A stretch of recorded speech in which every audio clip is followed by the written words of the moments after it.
And it's because I got a caller that has some thoughts about something I've actually not reported on just yet, but Illinois News Joint has. First of all, Satisfied Mind, welcome to the show. How's it going? Not bad. How you doing, man? Not bad at all. You want to tell the people about what we're going to talk about briefly? I know you might be running here in a second, and maybe some of your thoughts, and I'll pull up that Illinois News Joint article so that people can read more. Yeah, I just tried to find the actual document,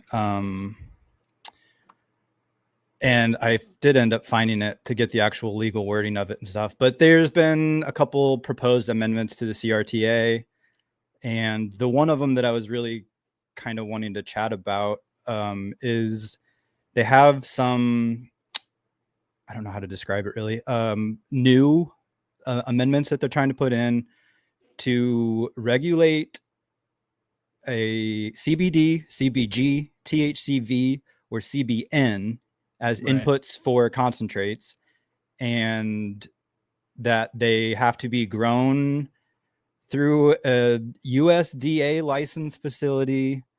It has to be isolate, the input as whatever the isolate is coming in. There's a bunch of stipulations that are kind of posted, but I wonder if this is their way of trying to combat the hemp market and say, so now all of these hemp farmers can, as long as you're registered through the USDA, that they should be able to sell isolates to licensed cannabis producers and be able to sell that product in market. Then I'm just a little confused, I guess, of like where this is coming from other than that.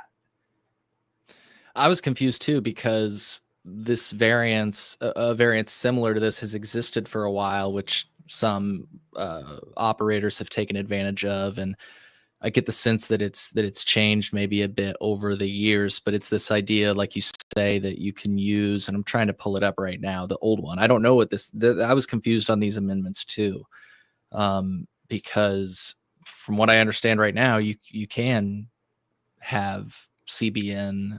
Maybe the amendment is specifically that USDA licensed, like the source has to be licensed from the USDA or something. Or, well, one section it said something about you having to come from an Illinois facility, but then later on it says the USDA. So I was like, well, does that just mean that all Illinois facilities are then going to be licensed through USDA as well? You know, as hemp farmers. Right. Where I'm at is on page 32 is the section that I was. Interesting. And it's that blue section, like kind of at the bottom there is where it starts, and it goes all the way down like 3-4 pages. Gotcha. Yeah. I'm not aware of, I mean, okay. So maybe this might be the distinction. I hope that we've got some subject matter experts tuning in right now, because I've seen some people. Yeah. Like I know Kay and MJ, she says that's always been an option for hemp farmers, but it really isn't done. And that's actually what I was about to ask, maybe what this is. So what I was going to pull up, and it's somewhere on my website, it's a like a memorandum of variance. And I wonder what they're trying to do is codify this, because they have to reissue it every year. And they have. That makes sense. And so I think they're just trying to codify it. That's I've been confused, but the light bulb just went off. I'm wondering if that's what's going on, because I've been like when this came up, I was like, are they just trying to clarify something, or are they narrowing things down? Yeah, I was kind of the same thing. Like reading through it, I was just seeing what was there and was kind of just more confused after reading it, because it kind of felt like, isn't this kind of already happening? Like I'm just a little lost about it. But yeah, and I'll try to pull up what we're talking about. It's like I said, I know I've posted it on my website a few times, but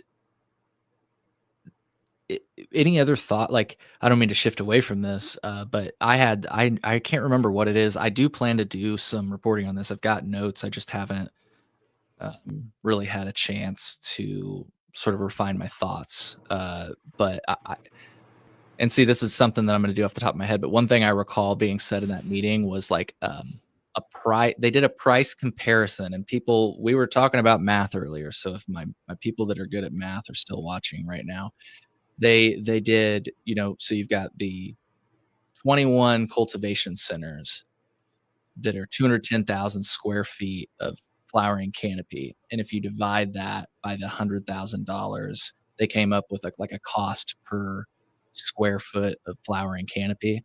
And then they compared that to the craft cost. And it was like, I think they said 50% higher or something. And so if people are watching that can do the math, I think the cost for a craft license is $40,000 annually, setting aside all the other fees that you probably have to pay. Just the license itself is $40,000 annually. At max, you can have 14,000. I don't think a lot of them do though.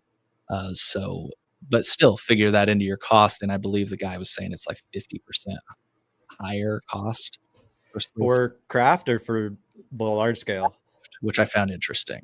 For craft, it was more expensive. So thank you for asking me to clarify that, because that's the important point. Yeah. Interesting. Yeah. So people do the math. I mean, I just threw those figures out there.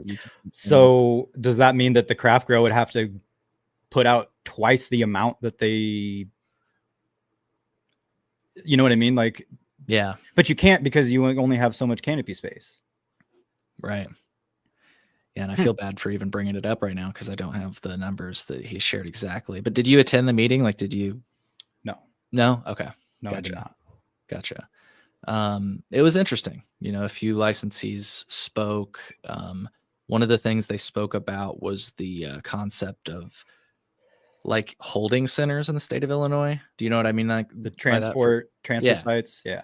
Since you're in the industry, I can explain it, but I'm just curious, could you explain it for like my listeners that don't understand maybe what we're talking about and what people are asking for? Yeah, I haven't read up on that too much. Sure.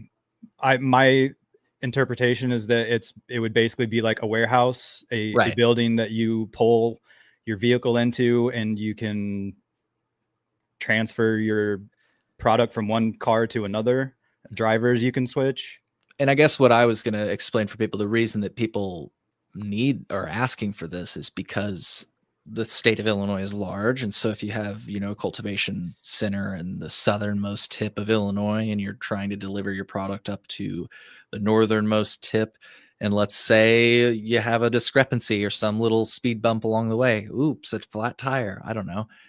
You have to do these deliveries in one day, and you have to be back home in one day, I believe is the requirement. And so it puts some of these operators in a tough position where they're like, they have to be very strategic about those long hauls, I guess, is what I've heard. Yeah. I mean, 4 or 5 hours, one way, that's not even counting your transfer time, at the dispensary. And hopefully they've got someone there and ready right at your scheduled time when you get there.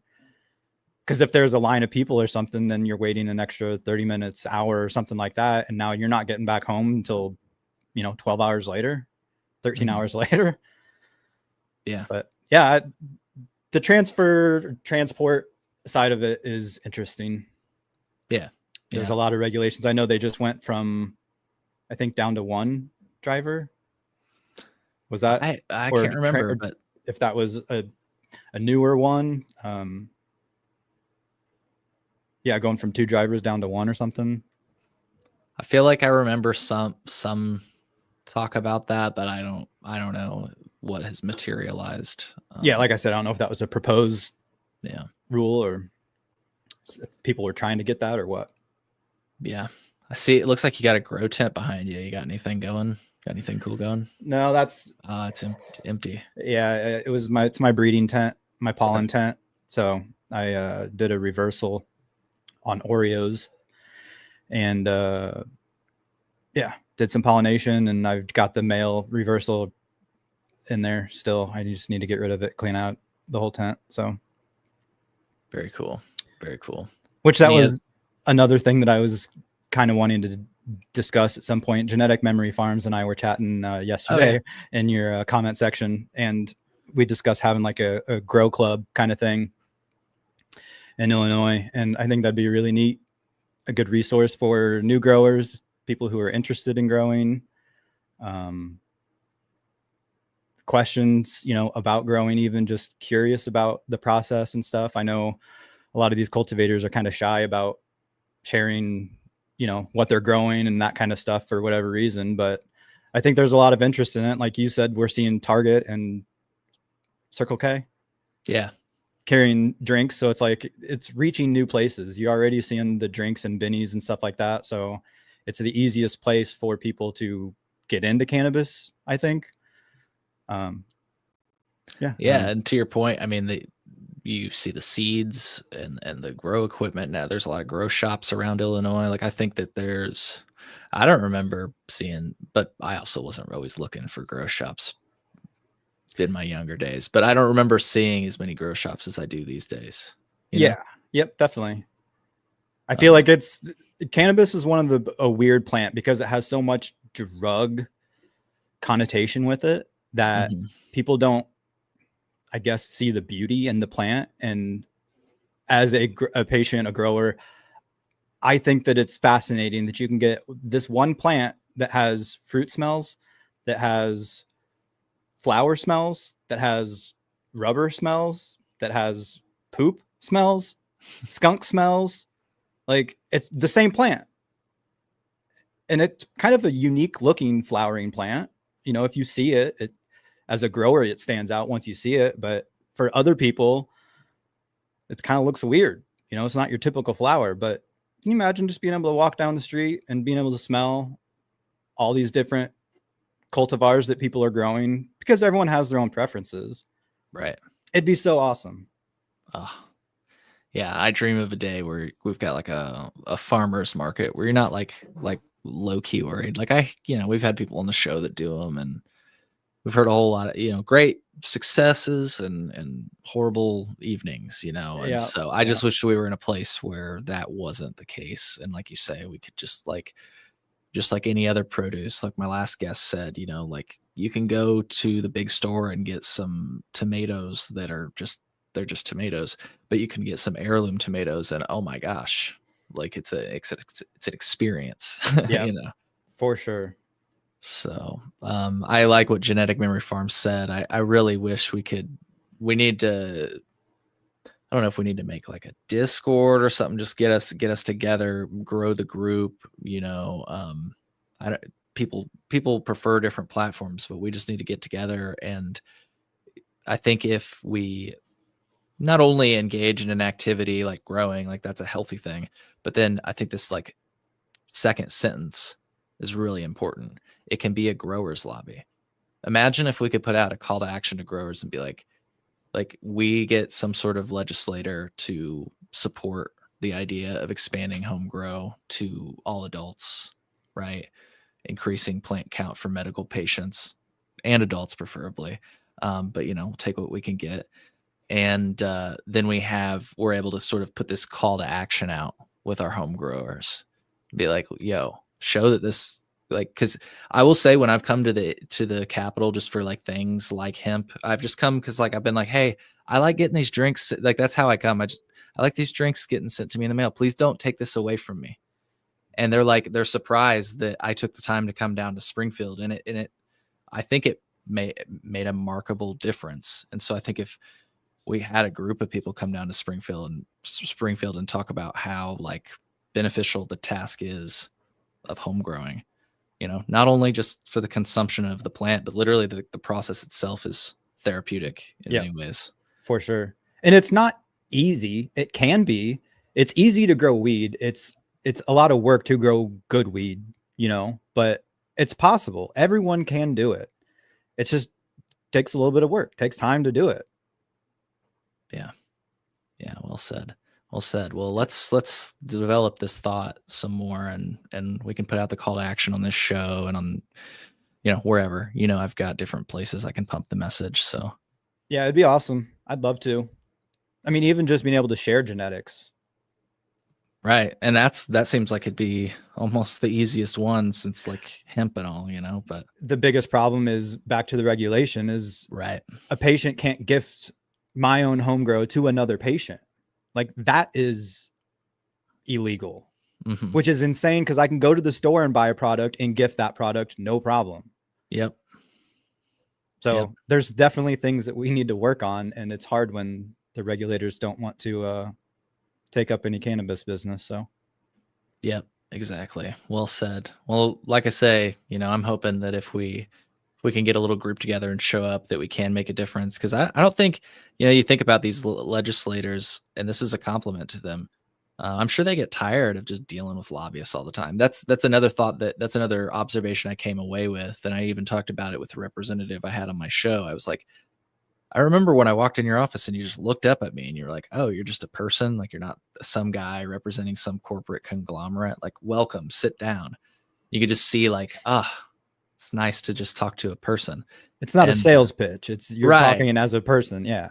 It's just so much more effective. Yeah. So, like I say, I think It's scary. Like for me, I've not done that, and gone to talk to someone important like that for changes and stuff. But it's to the point where I've sat and watched long enough and have been talking with you and, the background a little bit and saying like, why isn't this happening? Why isn't that happening? And well, it's because people aren't bringing it up and talking about it. So if you want something to change, if you want something done, sometimes you got to do it yourself. So yeah, it's time to, yeah. And for patients, it's like we've been only allowed 5 plants. And as a patient, when you're trying to find something that works for you, that hits your body the right way to heal the pain, the thing that you're dealing with, it takes time. It takes a lot of plants to find that perfect one. And that's something that's hard to explain to a non-cannabis person, but yeah, it is. I love that we have the ability to still. So I'm not complaining by any means, but we have work to do. Oh, absolutely. Yep. A lot of work to do. A lot of work to do. Well, any other thoughts just on home grow or even those IDOA regs that we were talking about? I did have one really quick and easy question for you, but I wanted to give you the space still. No, the Act Labs numbers inflation thing is wild, but like I think that there needs to be a little bit more checking of those numbers. I know that the state is building their lab and getting it operational soon-ish, whenever that may be. Right. But it will be interesting to see if they even release that information. They don't release recall information. They don't release, some information about the market. So why would they release that? What I will say, and this is yet to be seen, but it was included in this article, which I'll flash up on the screen here in a little bit, because I feel like there's some interesting things that are coming with Illinois cannabis policy. And you mentioned the lab, but also the idea that COAs will be on the label in the future. But then also this idea that there's going to be some sort of portal where people can go and see all of the products that are like registered in metric. And I don't know where that's at. It's in this article that I'm displaying on screen right now. But my point is like, I can't help but wonder if these things we're talking about, like if we'll see much more of it, because if you're scanning data and you're just like, you could filter it and be like, I want to see like 30 and up, let's find ridiculous results. I just feel like it's gonna like kind of shake things up a little bit, where it'll be easier maybe for auditors. But I'm speaking way before I even know what this portal looks like and what information it'll impart. But what is even baseline for THC numbers? Like, what is true an actual average? And I want to throw it back to you. This is the big question I was going to ask this person that was going to come on tomorrow that we're going to have to reschedule. Cannabis testing is just barely a decade old. I mean, yeah.